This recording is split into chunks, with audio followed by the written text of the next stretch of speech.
네, 소비자와 기업, 중소기업과 대기업이 함께 성장하는 시장을 만듭니다. 공정경제 이야기. 오늘은 공정거래위원회 이동원 소비자정책과장님 전화 연결합니다. 과장님 안녕하세요. 네, 안녕하십니까. 공정위 소비자정책과장입니다. 이동원입니다. 네, 반갑습니다. 오늘 주제가 생협입니다. 먼저 생협이 뭔지 조금 낯설게 느껴지는 청취자분들도 계실 것 같거든요. 예. 생협이라는 게 정확히 어떤 건가요? 네. 생협은 소비자 생활협동조합을 말하는 건데요. 이 농업인들의 협동조합인 농협, 그다음에 수산업인들의 협동조합인 수협과 같이 아마 소비자들이 보다 조금 좋은 소비 생활을 영위하기 위해서 만든 협동조합이라고 보시면 됩니다.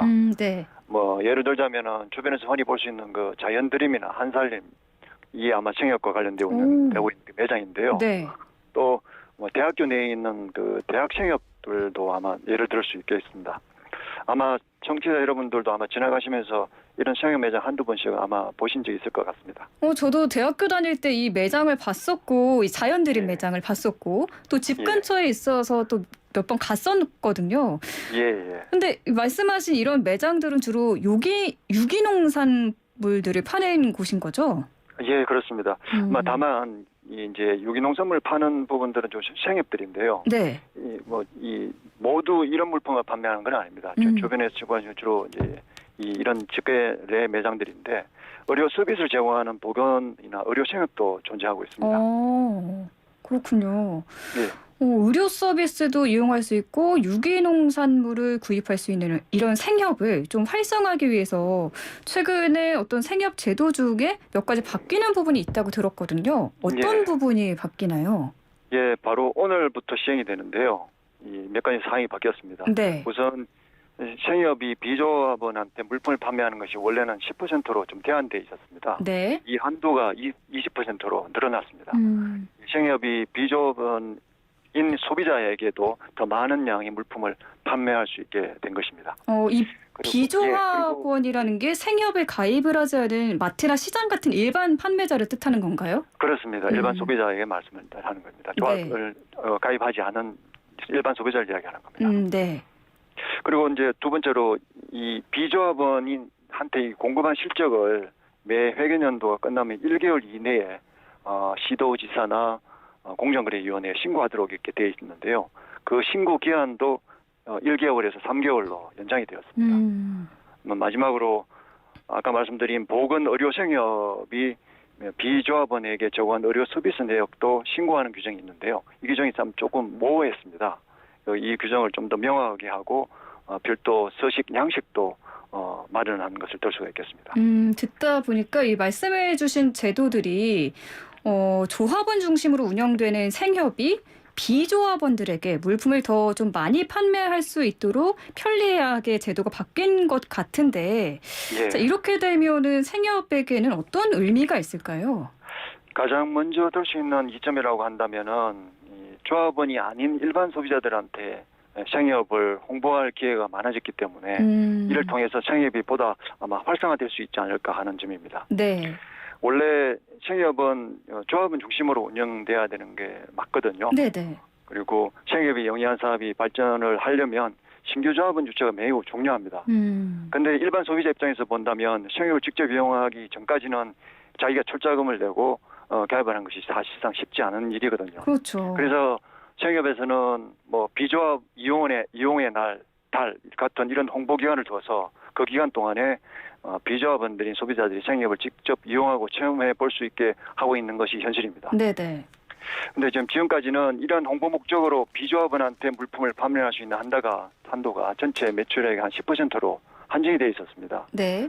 근데 이게 20%로 늘어나니까 좀 비유하자면 1년에 한 번 홍보 기간을 운영하던 것이 2번 운영할 수 있게 되는 셈인 것입니다. 그렇겠네요. 아무래도 생협 물품을 파는 시장이나 마트가 많아지면 구매자 입장에서는 선택의 폭이 넓어지는 거고 이 싼 가격의 유기농 상품을 구입할 수 있으니까 좋을 것 같아요. 예, 맞습니다. 네, 그런데 이 비조합원에게 생협 물품을 더 많이 공급할 수 있게 된 게 또 일반 소비자에게 또 어떤 점이 좋을까요? 말씀을 잘 주시는데요. 그 부분 아까 말씀하신 것과 마찬가지로 네네. 일반 소비자 입장에서도 보면 자기가 소비자는 마트나 시장 이외에 또 다른 생협이라는 그 구매 선택지를 가게 되는 것이니까요. 아마 적어도 소비 생활에 개선이 있지 않을까 기대를 하고 있습니다. 네. 특히 생협들 중에는 산지 직거래를 하는 게 많습니다. 그게 산지 직거래 같은 경우는 유기농산물을 다른 데보다 상대적으로 저렴하게 판매하는 곳이라고 하는데요. 이런 데서 오는 이득을 소비자들이 누릴 수 있게 되지 않을까 생각을 하고 있습니다. 맞아요. 이렇게 장 보러 가서 유기농 상품을 사려고 보면은 가격이 좀 부담스럽다고 느낄 때가 예, 많았는데 생협은 산지 직거래를 많이 해서 상대적으로 좀 저렴하게 판매를 하고 있다라는 점까지 예. 짚어주셨습니다. 네, 그렇습니다. 네. 그런데 아까 말씀하신 것 중에 비조합원에 대한 공급 실적 신고에 대한 말씀을 해주셨는데 예, 이 예. 생협이 비조합원에게 판매한 부분에 대해서는 신고를 꼭 해야 되는 건가요?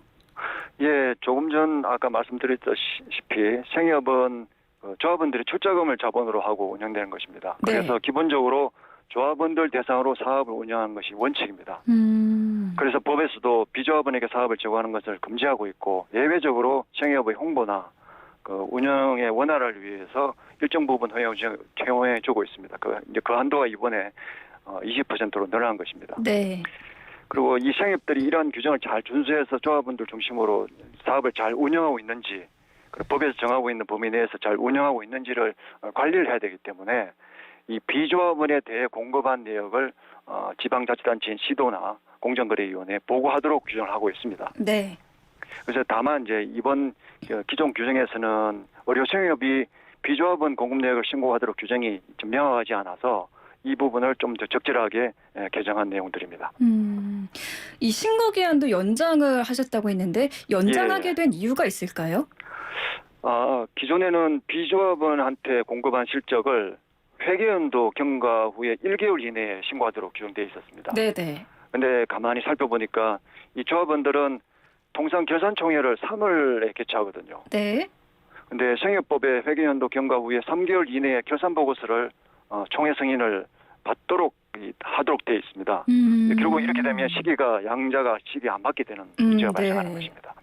그래서 예를 들면 결산총회를 해야 전년도 비조합원의 공급 실적이 마무리가 되는 건데 결산하기도 전에 일단 비조합원의 공급 실적을 먼저 신고하라고 하는 거니까 조합 입장에서는 결산도 안 했는데 비조합원 실적만 출연해가지고 기한 내에 신고해야 되는 번거로움이 좀 있었습니다. 이런 번거로움을 감수하든지 아니면 기한을 위반해서 결산 작업 후에 비조합원 공급 실적을 늦게 제출해서 이게 문제가 되는 그런 것을 겪어야 될지 좀 문제가 있었습니다. 네. 그래서 이번에는 이런 시행규칙 개정을 통해 가지고 신고 기한하고 결산 시기를 일치시켜서 3개월 연장한 것입니다. 그렇군요. 근데 요즘 저도 그렇고 이 건강한 좀 먹거리에 대한 관심이 좀 전체적으로 다 높아져서 유기농 산물을 찾아서 구입하시는 청취자 여러분들이 많으실 것 같아요. 예. 앞으로 좀 비조합원도 생협을 더 많이 이용할 수 있게 됐다고 하니까 좀 오늘 짚어주신 부분들 잘 알아두시면 좋을 것 같습니다. 오늘 말씀 잘 들었습니다. 과장님 고맙습니다. 네, 감사합니다. 지금까지 공정거래위원회 이동원 소비자정책과장이었습니다.